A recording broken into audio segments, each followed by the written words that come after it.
What is your name, and can you spell it out for me, please? My name is Amira, Amera, Amira Ward, Ward. Okay. Who is your mom to you, and how do you think her time in the military shaped the person she is today? The time my mom spent in the military, it shaped her out to be a nice, independent woman and a caring mom, I believe. And I think she's a superstar to me for that. Okay. What was life like for you growing up with a mother who was in the military? Life for me, when my mom was in the military, I actually don't remember at all because at a young age, I really don't remember anything. Can you remember when your mom deployed to Korea, and what was that experience like for you? I don't know that. You don't remember? Don't remember at all. How could you imagine it? Mm, Korea, life in Korea. I don't know, just odd, trying to learn languages, trying to function around. Right. Being far from your family too, that part, right? Okay. My military service affect your relationship with her over the years? My mom military service made me or made our relationship very strong because as a kid I was very clingy because it's like, oh yeah, mom's back from the military. I haven't seen her in a while. So like it's more like, oh, since I can do all these new things growing up, learning how to walk and stuff like that, it's more of like, hey mom, how are you? Or how was your time in the military? Or what was you doing over there? What was fun? What was not? What has been the biggest change in your mom that you've noticed since she's left the military? The biggest change in my mom that I noticed that since she went to the military was maybe like health-wise. Because when I was younger, I never seen my mom complain about, I have seen her complain about her back and her hip hurting because she did injure it when she was in the military, as she said. And a lot of things, how she sees society too.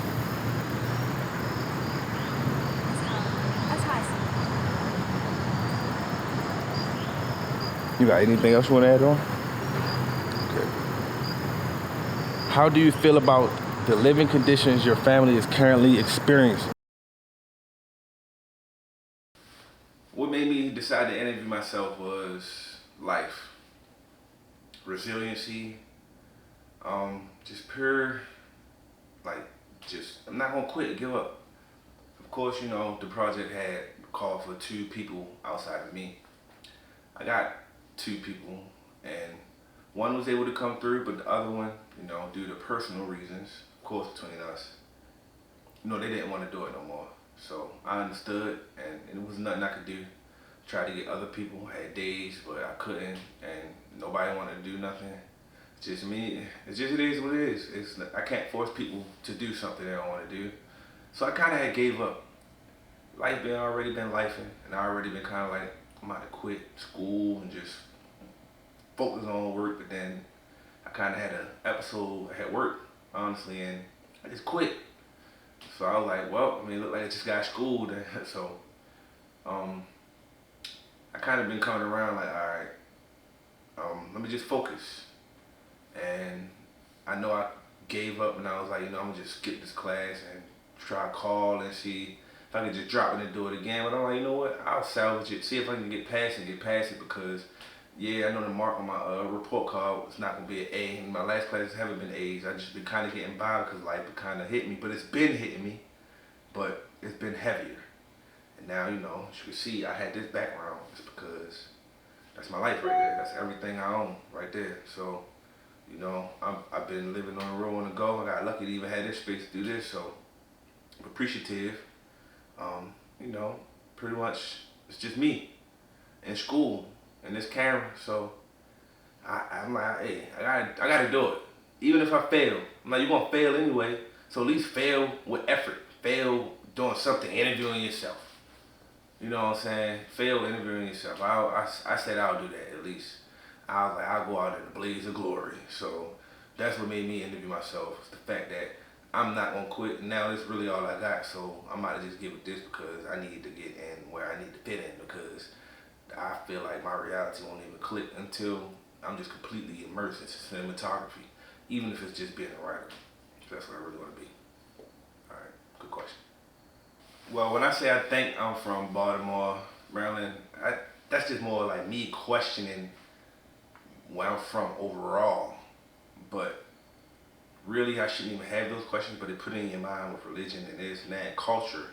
But in my knowledge, and my growing as a person, a being, spirit, oneness of me and everything around me, I start to wonder sometimes where did me, the real me, before this body come from? So that's why I say Baltimore, Maryland, I guess. I guess that was like one of my starts here on Earth type energy. Like if you want to say it like that, when I came on my portal day, January 23rd, 88, I was in Baltimore, Maryland, 12 o'clock on a Saturday, 12 p.m. exactly on a Saturday, 12388, January 23rd, 1988. And I wasn't here before that day, so I was somewhere. So that's why I say, like, I guess the original me come from somewhere else.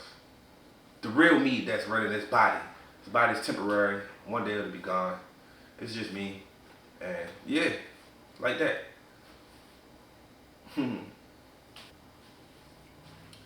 Well, my goals continuing forward with school is obviously to keep getting A's again, get back to getting A's. Especially now, I'm at my job. I don't really got a family. I don't really got a place to stay. I mean, I can stay places, but it is what it is. The world is my place to stay. The universe, you know what I'm saying? I'm here. I'm in existence. I'm a genius. I'm compassionate. I'm loving. I'm understanding. I'm very focused. And yeah, so I feel like school was starting to slide to the side because I just had to survive. But now I'm trying to get past survival because I started realizing like I'm treating these things the same way that I always did in the past. When things kind of start going unwavering, I stopped staying focused on certain things that probably could have took me to where I want to go if I just stayed in that energy. You know what I'm saying? So I was about to do it again because I really literally had quit school. So to see me here is like a testimony, a testament, because from somebody who was having straight A's to just like I'm about to quit, life has been happening.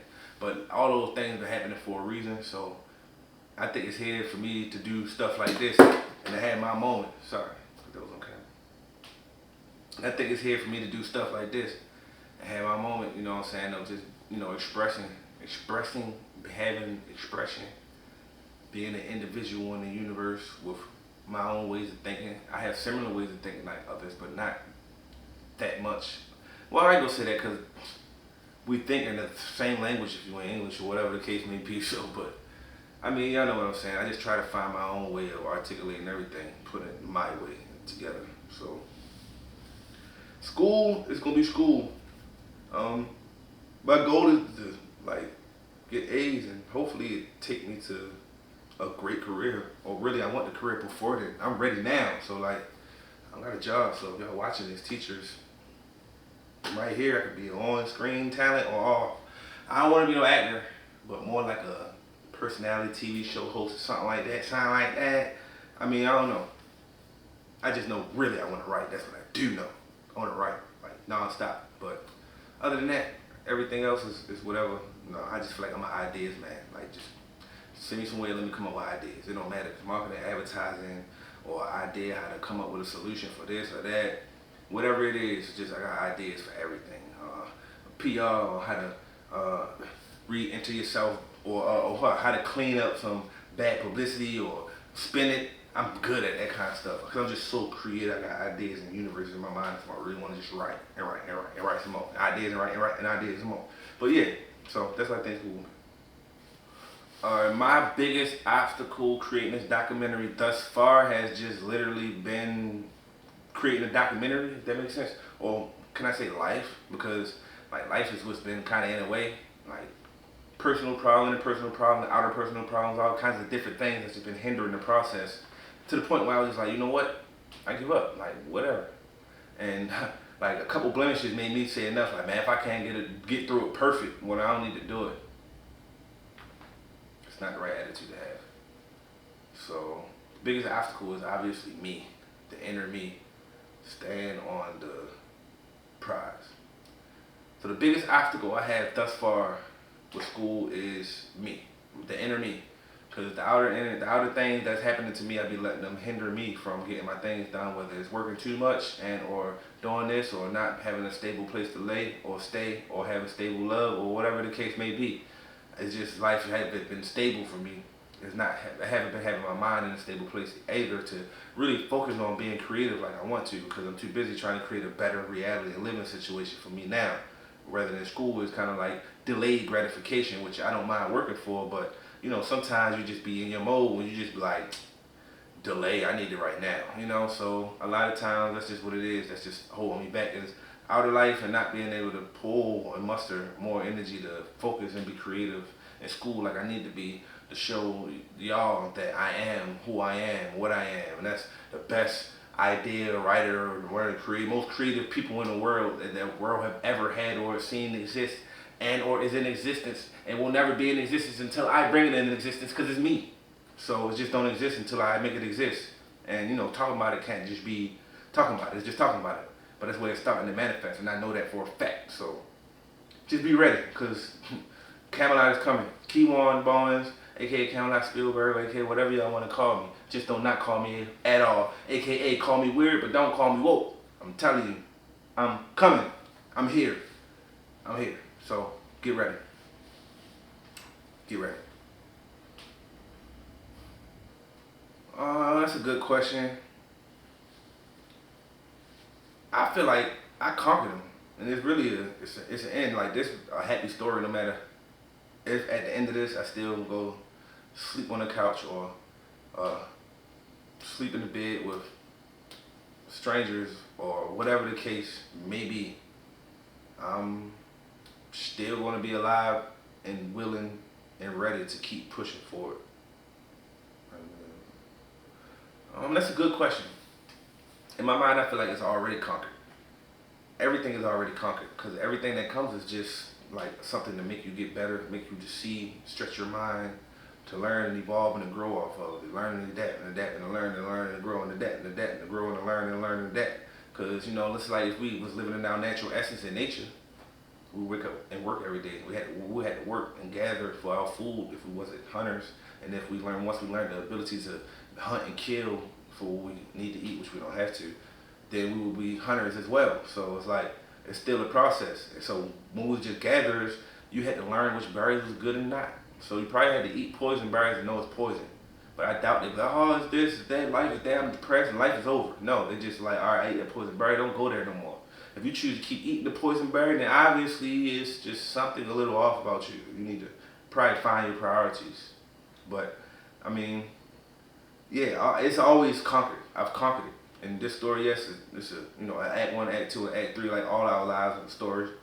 But mine is just act infinite, because it's conquered from beginning to end. So while people choosing it and putting it as a climax or this or that, for me, I've always been climaxed. I'm maxed every time, every day, and I can max more. It's just max. And my max is expanding. It's infinite. It's a different with me. Like, I know the words have meanings and definitions, final definitions for certain people, and I'll use them within the context of intermingling with people, or, you know, cohabitating and talking and for conversation. But in my mind, I see things a different way, and it's that only.